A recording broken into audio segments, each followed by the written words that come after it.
ఎందుకేను? అయితే నువ్వే మేనేజరా? ఏంది సారు, ఇల్లుని పని ఏమై ఉండదు? అయినదబ్బా, టీం ఏదో తెలియదు కానీ టీఏలో తెస్తా అన్నారు. అది కాదు సారు, ఆ డెవలపర్ టీం చేంజ్ గురించి అడుగుతా అన్నారు కదా, దాని గురించి ఏమై ఉండదని అడుగుతాంట. నువ్వు వద్దన్నావు కదా. మీరు అడిగే ఉంటారు కదా. కొత్తది అన్నాడప్ప. డెవలపర్ అన్నాక సర్దుపోవాలి కానీ వచ్చిన ప్రతి ఓడితోని గొడవ పెట్టుకొని టీమ్ సఫలింగ్ అంటే అవదన్నాడప్ప. ఓడన్నం వేరు, నేనన్నం వేరు, చాలా తేడా ఉండదు.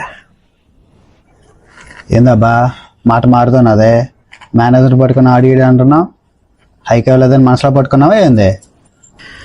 అదేం కాదులేండి సార్, మేనేజర్ అన్నాక 1,00,000 వ్యవహారాలు ఉంటాయి. ఎక్సెల్ సీట్లో 1-on-1లో నాలాంటి వాడికి హైక్ ఇస్తారా ఏంది? రేపు మీరు మేనేజర్ అయినా సరే అట్నే అంటారా? ఎందుకేను? శుభ్రంగా ఎత్తానా? ఏంది హైక్ ఇస్తారా? ఎత్తానబ్బా. ఎందుకేను? అయితే నువ్వే మేనేజరా? ఏంది నువ్వే మేనేజరాపా?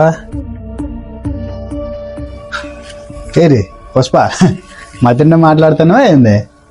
నేను మేనేజర్ ఏంది పుష్ప?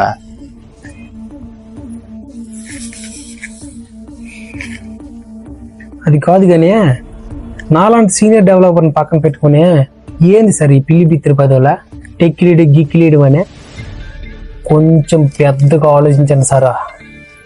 నాలాటోడు కానీ నా పక్కన ఉంటే నేను ఎట్టనే ఆలోచిస్తా.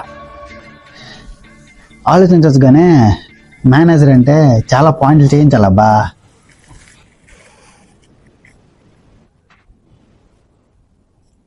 ఏమాత్రం పాయింట్లు చేయాలా? తక్కువలో తక్కువ ఒక 100 పాయింట్లు.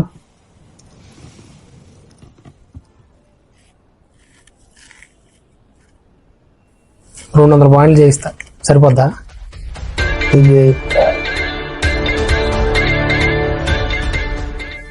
అన్ని పాయింట్లు ఎలా చేస్తావబ్బా? పాయింట్ల సంగతి నాకు వదిలే, రేపు మేనేజర్ అయినాక పార్టీ ఎక్కడ ఇవ్వాలో ప్లేస్ సెట్ చేయండి. అదరా కేశవా, వీకెండ్స్ వర్క్ చెయ్యాలా? ఈ వీడియోలో పాత్రలో గిన్నెలో తపేలన్నీ ఎంటర్టైన్మెంట్ పర్పస్, ఊళ్ళు ఫీల్ అవ్వకండి.